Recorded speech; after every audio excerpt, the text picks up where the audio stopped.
Section 3. The Hot Big Bang. The universe is expanding now. The distance between distant galaxies is increasing because it was expanding in the past, and conditions have not caused the expansion to stop. So, distant galaxies were closer together in the past than they are now, and even closer as we go further back in time. The density of matter and electromagnetic radiation were higher in the past than now, and the temperature was higher. Cosmologists believe that our observable universe began in an extremely hot, dense state 13.78 billion years ago. We call this the Hot Big Bang, or just the Big Bang, though Big Bang was originally coined to ridicule the theory. From the instant of the Big Bang, the universe has been expanding and continues to expand now. Later we will examine the expansion versus time. The universe expanded because it did, not because it was hot. It is possible to have an expanding universe that does not contain matter and radiation, and is not hot, but that is not our universe. The Big Bang, not infinitely, not a point.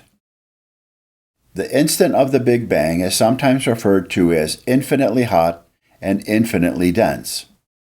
However, verified physics theories only apply down to the Planck time, 10 to the minus 43 seconds, smaller than a trillionth of a trillionth of a trillionth of a second after the Big Bang, because we lack a verified theory of quantum gravity. So, it is better to say extremely instead of infinitely.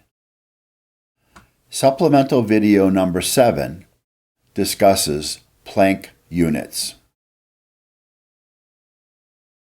The instant of the Big Bang is sometimes referred to as an infinitely hot and dense point.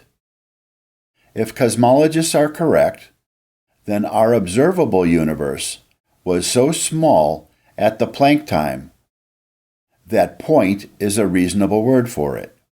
However, the entire universe that started with our Big Bang may be infinite in size, or might be finite but tens of times larger than our observable universe, or perhaps more than 26 orders of magnitude larger.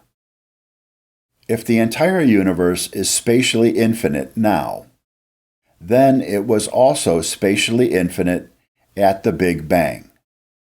Extremely hot and dense everywhere, but not a spatial point.